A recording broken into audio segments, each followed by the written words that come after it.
3 дугаар хэсэг болох ер нь нийтлэг болоод байгаа кибер халдлагууд, түгээмэл одоо халдлагуудын талаар үздэхээ. За энэ маань болохоор ер нь ингээд жижиг дунд бизнесийн байгууллагууд руу ямар халдлагууд ер нь түгээмэл яваад байгаа юм те. Энэ зүйл байгаа даа. Тэгээд жоохон дэлгэрүүлээд явна. За юун төрөнд хөдөлгөөнийх нь нөгөө мэддэг фишинг те. Фишингтэй холбоотойгоор за тэрнгүүр дамжуулаад хэрэгчийн эрхийг хулгайлах тийм төрлийн халдлагууд түгээмэл яваад байна. За хортой код програм хангамж буюу malware те. Тэр дундаа ransomware гэдэг зүйл маш их явж байна.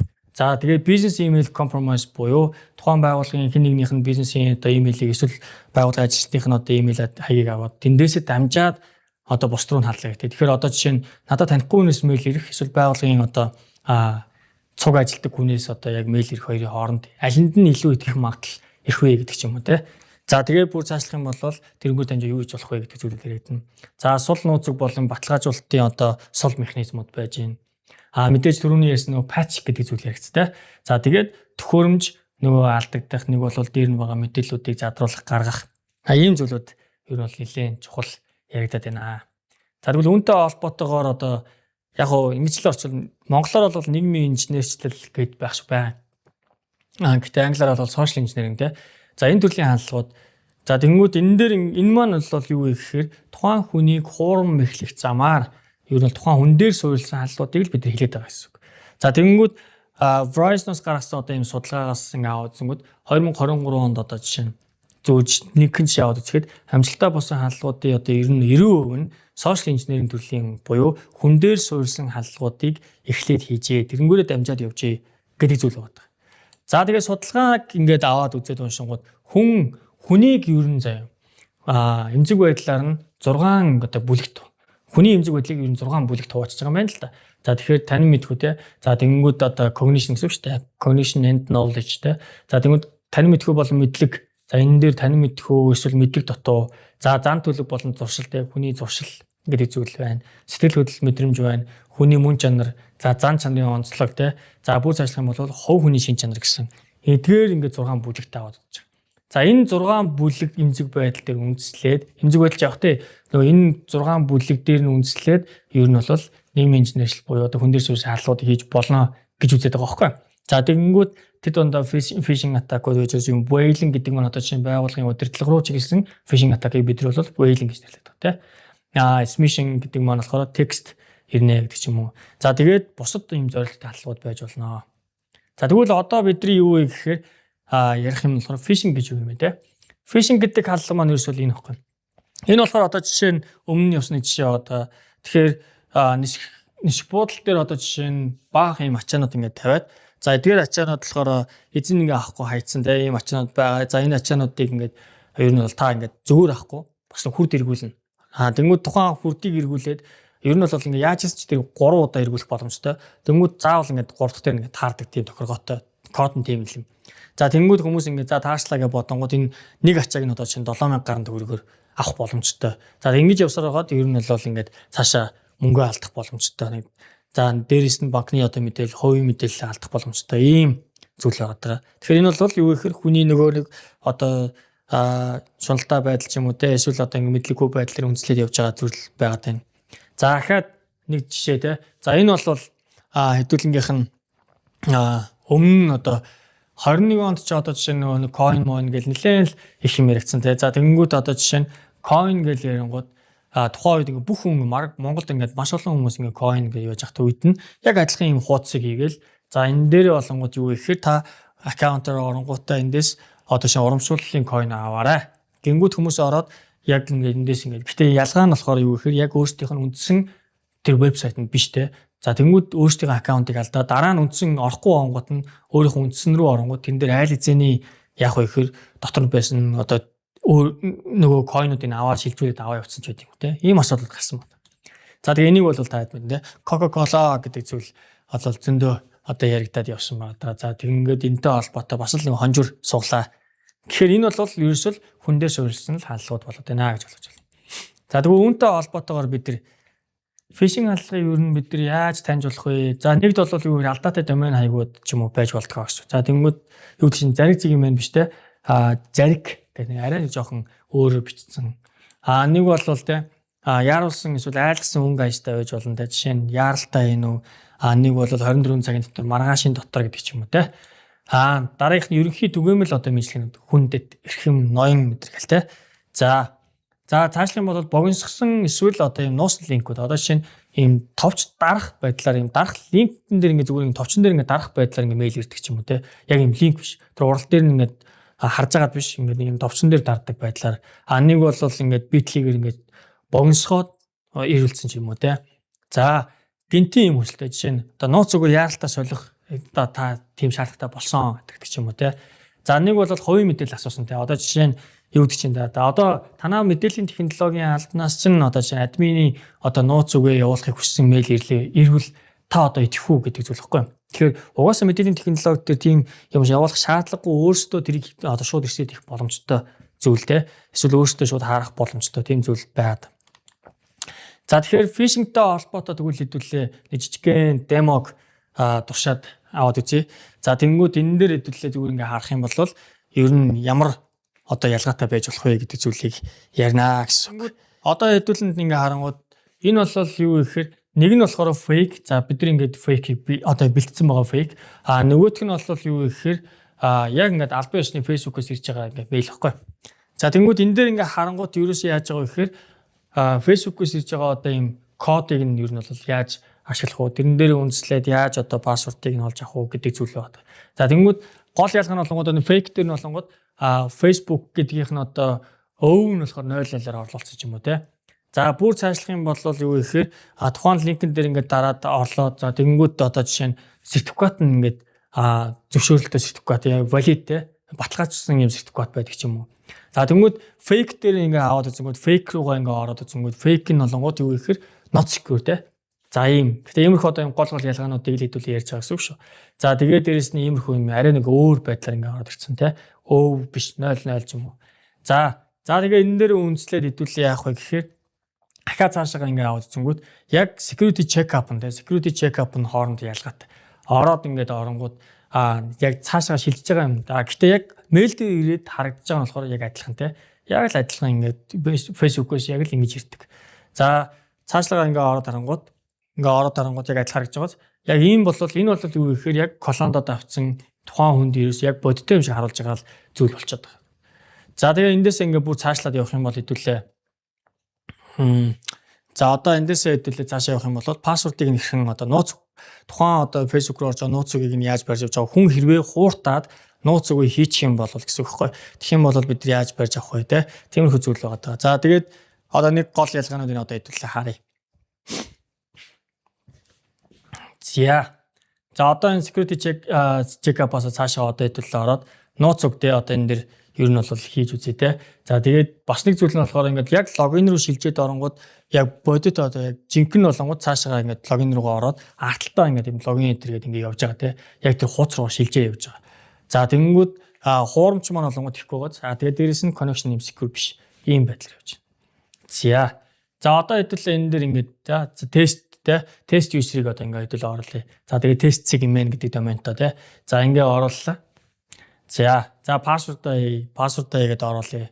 За энэ бол юу гэхээр яг одоо хэдүүлээ бодит дээр нь одоо хийгээд явж байгаа гэсэн үг шүү дээ. За энэ бол ингээд цаашаа ингээд явчихна. За одоо хэдүүлээ яах вэ гэхээр fake дээр үзэн. За тэгэнгүүт одоо энэ бодит дээр нь одоо ийм одоо хаягтай юм байхгүй байна гэдэг юм зааж байгааз. За тэгээд тэгэнгүүт одоо хэдүүлээ энийг нь fake дээр одоо хийгээд үзье. Хэрвээ хүн хийчих юм бол тийм алдааны мессеж өгөхгүй байхгүй. За тэгэнгүүт ямар нэгэн байдлаар incorrect гэдэг мессеж өгөөд гэхдээ одоо болохоор бид нар яах вэ гэхээр энэ яаж нөгөө нэг attacker буюу одоо хакерд энэ мэдээлэл нь ирж байгаа гэдгийг харчнаа гэсэн үг байхгүй. Тэгэнгүүт бидний одоо нөгөө нэг барьж авсан ер нь саяны оруулсан нууцуг болон пассвортыг одоо хэдүүлээ эндээс нь ингээд бариад авч байгаа гэсэн үг. За тэгэнгүүт энэ гоц. За тэгэнгүүт юу гэхээр тест user болон тэрнтэй холбоотой одоо хэдүүлэнгийнх нь нууц үгийн пассвортыг нь бид нар бариад авч байгаа гэсэн үг байхгүй. Тэгэхээр энэ бол юу гэхээр одоо жишээ нь энгийн одоо fake logon дээр үндэслээд за мэдээллүүдийг авч байгаа ийм зүйл байна. За тэгэнгүүт одоо хэдүүлээ юу гэхээр цаашаага бизнесийн тэгвэл имэйлийг ер нь бол авна гэдэг маань бол хуурамч одоо дүнгүй саяных шиг одоо тий хуурамч одоо логон, фейк логон үүсгэх нэг бол веб систем, имэйл тий дамжуулаад за тэгвэл нэг бол байгууллагын систем сүлжээ рүү дэвтэрч ороод за бүр зашлах юм бол mail server эсвэл одоо mail бүртгэлсэн системээс одоо олж авах ч юм уу. Ямар нэгэн байдлаар олж авсан мэдээлэлээ ашиглан бусад оролцогч талтай харилцаж тэндээс одоо ер нь бол цаашаа ингэ явж байгаа зүйлийг хэлээд байгаа гэсэн. За тэгвэл энэний нэг жишээ нь одоо бид нар phishing-гээс тэгвэл хэрхэн хортой код буюу за бүр зашлах юм бол ransomware руу шилждэг бай тээ. За тэгмүүд хортой код хавсрагсан одоо ер нь бол бид нар хавсалтаар агуулсан doc file, PDF тэ zip-ийг одоо ингэж явууллаа. Нөгөө талдаа хэрвээ яах вэ гэхээр нээгээд авах юм бол тий хэрвээ нээх юм бол тухайн одоо ер нь бол кодон дээр тухайн одоо файл дээр ч юм уу эсвэл явуулсан дээр мэдээлэл дээр хавсалтаар орсон орто код маань ажиллаа. Ажиллангуудаа суугангуудаа яах вэ гэхээр тухайн систем дээр байгаа бүх мэдээллүүдийг системийн бүр заашлаад ер нь бол төгжинэ. Төгжинэ гэдэг маань нууцлаад за тэгээ хэрвээ тэрийг ингээд ашиглая гэх юм бол заавал encryption-ыг нь буюу одоо тэр нууцлсан байгаа алгоритмыг тайлах хэрэгтэй болно гэсэн. За тэнгууд тайлах нууц үгийг авахын тулд бид нар тодорхой хэмжээний барьцаа төлөх хэрэгтэй болчихно. За барьцаагаа бол ихэвчлэн дандаа биткойноор тий. За тэдэн биткойныг шилжүүлээ тий гэдэг ч юм уу. Эсвэл тэд зууны тэдийг ч юм уу ингээд тэнгууд бид нар тэрийг нь одоо барьцааг нь шилжүүлэхгүй бол тэрийг нээж өгөх боломжгүй болчихдог. Энэ бол юу гэхээр ахаал нэг phishing нэг бол хүнээс үүдэлтэй асуудал дээр үндэслэж орж ирээд ахаа цаашаа ингэ явж байгаа зүйл. За тэгвэл хэдүүлээ одоо түрүүнээс ширсэн тэр malware гэдэг зүйл байгаа да. Вирус гэдэг зүйл бол хортой кодын ерөөсөө нэг л төрөл байна. Тэгэхээр malware буюу хортой код програм хангамж маань болохоор дотроо олон төрөл зүйлийг агуулдаг. Тэгэхээр одоо нэгсэндээ тийм үү all scotch is whiskey but not all whiskey is scotch. Тэгэхээр scotch whiskey гэдэг бол нэг төрлийн whisky. Гэтэ бүх whisky бол scotch whiskey биш ээ. Гэхдээ яг адилхан гэсэн үг байхгүй юу? Тэгэхээр санаа нь вирус гэдэг бол нэг төрлийн malware. Гэхдээ бүх malware нь вирус биш юм аа. Тэгэхээр одоо хэдүүлээ вирусны эсрэг гэхээсээ илүүтэй ер нь бол зөв нэгш нь бол хортой код програм хангамжаас сэргийлэх одоо шийдэлтэй. За дотроо тэгвэл олон янз. Хамгийн ихнийх нь бидний нөгөө дүнг сайхан яриад өнгөрсөн ransomware гэдэг барьцаална те. Төгжээд за тэгээ барьцаалнаа. За тэгвэл вирус гэдэг маань тэгвэл юу юм бэ гэхээр ерөөсөө хортой код програм гэж яг суун бие даасан байдлаар суугаад за тэнгуүтийн мэдээллийг хулгайлах устгах те. За ийм зорилготой. За тэгвэл Trojan гэдэг маань юу юм бэ гэхээр албан ёсны програм хангамжид яах вэ гэхээр хавсарч орж ирээд за тэнгуүтээ яах вэ гэхээр өөрийнхөө хортой үйлдэлийг хийх зорилготой. За тэгвэл одоо юу юм бэ гэхээр мэдээлэл цуглуулж байгаа цуглуулагч буюу keylogger гэж байгаа. Тэгэхээр одоо би keyboard дээр юу бичиж гин те дэлгэцэн дээр юу гарч ийн гэдэг бүх мэдээллүүдийг нь аваад над руу явуулна гэсэн үг байхгүй юу? За бүр цаашлах юм бол нөгөө нэг хортой код програм хангамж чинь яах вэ гэхээр өөрийгөө ховлох чадамжтай байх хэрэгтэй. Буюу worm төрлийн те. За тэнгууд сүлжээнд орж ирэнгүүтээ тэрийг өөрийгөө ховлаад бусад одоо яах вэ гэхээр компьютерууд руу шилжих те. Туршилтын зэгүүд рүү шилжих ийм чадамжтай байх хэрэгтэй. Тэгэхээр энийг бол worm гэдэг. За ахаад цаашлах юм бол бид нар юу гэхээр info stealer буюу бид нар энэ дээр юу ярьдаг вэ гэхээр тухайн одоо хэрэглэгчийн cookie, вебсайтын cookie нэг бол одоо холболтын токен те. За тэгээд тэрэн дээр байгаа одоо мэдээллүүдийг хулгайлах зорилготой энэ зүйлийг болохоор бид нар info stealer гэж нэрлэдэг. За тэгвэл ransomware-ийн жишээ бол одоо жишээ. Энэ бол түүхэндээ нэлээд том асуудал үүсгэсэн жишээ одоо. За тэгэнгүүт бид нар Английн үндэсний одоо эрүүл мэндийн системд одоо халдлагад өртсөн баггүй. За тэгэхээр одоо ер нь бол үндэсний хэмжээний эрүүл мэндийн систем халдлагад өртснөөр яасан бэ гэхээр тухайн үед бүх системүүд нь ажиллахгүй. За тэгээ үүнтэй холбоотой бүх нөгөө авсан цаг маг бүх юмнууд нь боломжгүй болоод за тэгээд үүнээс гадна 6000 гаруй ер нь бол одоо хагалгаа туслагдсан байна. Тэгээд тэнгууд энэ хурш орнууд руу одоо ингэ зөөгдөхтэй ийм асуудал үүсэн. Энэ бол юу гэхээр зөвхөн системийн биш бүр цаашлах юм бол safety-гийн асуудал яригдаад явсан гэсэн үг. За тэгвэл үүнтэй холбоотой хэдүүл одоо тэгвэл нууц үг. За тэгвэл нууц үг дээр бид нар тэгвэл юу ярьд юм бэ гэхээр за энэ бол маш амархан нууц үг буюу хэрвээ одоо систем дээр оруулах юм бол ерөөсөө секундын одоо ер нь бол хугацаатайгаар тайлж чадах үз нууц үг байдаг. За дараагийнхантай password. За тэгвэл юу гэхээр боломж нь бол арай өндөртэй энэ донд ч одоо жишээ нь хэдүүлээ цагаан талхай усыг 26 усыг авах юм бол ерөөсөө нэг одоо ер нь бол эхний үсэг дээр 26 боломж гэсэн үг шүү дээ. За тэгээ авах юм бол харцангуй гэхдээ л яг яах вэ гэхээр технологиуд бол энэ маань өөрөө маш сул нууц буюу бас л муу адилхан секундын дотор тайлах боломжтой. За одоо юу гэж чинь намайг та гэдэг ч юм уу те. За тэгээд 1 2 3 wait ч юм уу те. Энэ бол юу гэхээр маш хүчтэй пассворд байх нэ гэсэн. Тэгэхээр ерөөсөө одоо хэдүүлээ энэ нэг их сурвалж руу ороод эндээс хэдүүлээ яах вэ гэхээр энэ пассворттой холбоотой өөрсдийнхөө пассвортыг хүчтэй байна уу эсвэл сул байна уу гэдгийг бас үзэж болох нэ. За тэгвэл үүнтэй холбоотой хэдүүлээ нэг жишээ үзье. За олон улсад одоо ингээд алдагдсан ингээд 10 сая одоо гаруй ийм нууц үгийг ингээд шинжилээд үзсэн чинь 99.5 нь болохоор сул нууц үг байжээ. За тэгмүүд одоо хэдүүлээ жишээ нь гэх юм бол password it доогуур зураас 1 2 3 гэдэг хүчтэй пассворд уу сул пассворд уу гэхээр энэ бол тухайн шаардлагыг том жижиг үсгийг за тэгээ тэмдэгт болон тоо гэдэг шаардлагыг хангаж байна. Гэхдээ энэ маань өөрөө сул одоо пассворд буюу ализений breach болцсон буюу одоо яг хөө тэр алдагдсан пассвордууд донд бас байж болох үз. Тэр листийн донд байж болох үз пассворд болчиход байгаа. Нууц үг болчиход байна гэсэн үг. За тэгвэл үүнтэй холбоотой хэдүүл одоо жишээ үзье.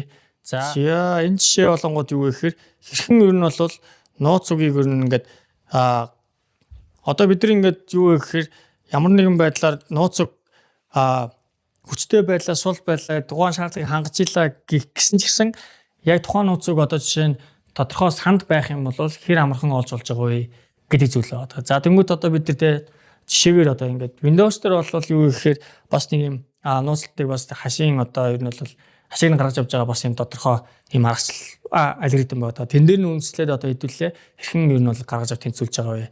За тэнгууд NTLM дээр одоо жишээ нь ашиглаж байгаа энэ хашийг нь одоо хэдүүлээ бариад авлаа гэж бодох юм бол за энэ дээрээс ер нь бол яаж одоо энийг гаргаж авч байгаа вэ гэдэг зүйлийг хэдүүлээ харъя. За энэ бол бидний нөгөө бариад авсан хаш шүү дээ тий.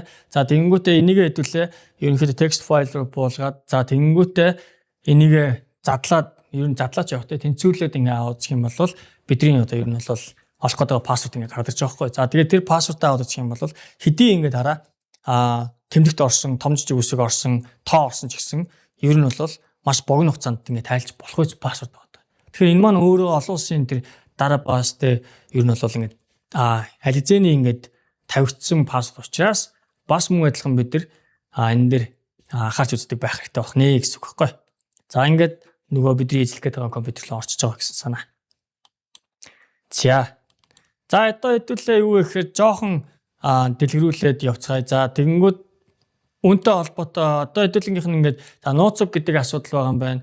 За тэгэнгүүт бас нэг ярих ёстой зүйл нь болохоор байгууллагууд дээр insider threat буюу дотоод аюул занал гэдэг зүйл байна. За insider threat-ийг бол дотор нь ингээ 3 ангилчтай. Тэгэнгүүт хамгийн эхнийх нь болонгууд бид нар юу гэхээр malicious insider threat буюу угаасаа юу гэхээр манай байгууллага дээрээс одоо ингээд юм задруулах байгаа эсвэл юм задруулж байгаа ч юм уу тийм зорилготой нөхдөд дийлж болно. Accidental байж болно. За тэгэхээр санаа нь юу гэхээр манай байгууллага дээр байгаа нэг нөхөр ер нь санаандгүй байдлаар мэдээлэл задруулсан эсвэл санаандгүй байдлаар credential алдсан ч юм уу За энэ хоёрын дунд negligent. Энэ нөхдөд болохоор юу гэхээр за яавал гэжтэй энэ нь бол тийм сүртэй зүйл биш ээ гэдэг ямар нэгэн байдлаар стандарт нэг бол тэр одоо хэв хэмжээг даах дургууд энэ зүйл одоо 3 төрлийг бол бид нар insider threat гэдээ ангилж болдог. Гэхдээ malicious буюу яг одоо ингээд байгууллага дээр ингээд мэдээлэл задруулъя гэдэг шийдэл бас яг анханасаа байхгүйж болох буюу дундаа байж одоо тийшээ хөрүүж болдог. За тэрийг болохоор бид нар юу гэж нэрлэдэг вэ? Rogue employee гэж нэрлэдэг байхгүй.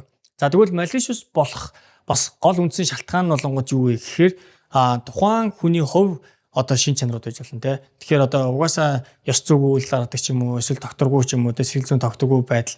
За энэ бол юу гэхээр анхаас нь ажил авч байгаа үедээ анхаарах ч юм уу тэр зүйлүүд бол яг уу байж болно. Гэхдээ байгууллагын соёл гэдэг зүйл байгаа. Байгууллагын соёл одоо жишээ нь муу ч юм уу те. Тэгэхээр одоо байгууллага дээр тухайн одоо ажилтныг дээрлэгдэх ч юм уу нэг бол худлаа амлалт өгдөг. Нэг бол итгэлгүй байдлыг төрүүлдэг те.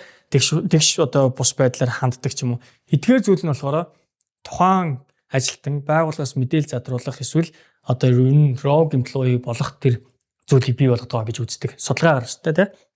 За тэгэхээр гэхдээ юу гэхээр байгууллагын соёл гэдэг зүйлээр соёлыг бий болгох. За тэр дундаа кибер аюулгүй байдал гэдэг зүйлийг бас мөн хамруулж өгснөөр энэ дотоод аюул занал дотроос ингээ мэдээлэл задруулах системүүд дээр ингээд алдаа гарах тэр асуудлуудыг бол бууруулж болдгоо гэж бас үзээд байгаа.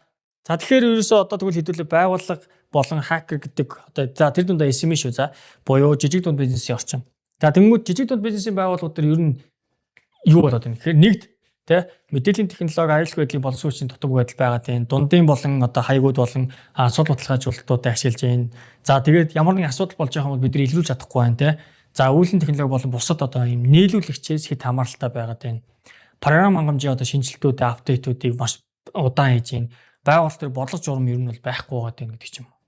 Гэхдээ энэ талаас хакер талаас авах юм бол ер нь бол маш хялбар ингээ хандж болж байна тийм. За бүр цаашлах юм бол хуурахад амархан байна. За одоо халтахад одоо хэлбэр байгаад байна. За тэгээд маш амархан байдлаар ер нь бол орлого бас хийж болохоор байна. Дээшлэх юм бол илрүүлэх шийдэл байхгүй байгаа юм чинь баригдах шийдэл одоо ер нь бол боломж нь бага байна гэж үзэх гээд байна те. Энэ болгон чинь ер нь бол хакерийн талаас харж байгаа үнцэг байхгүй.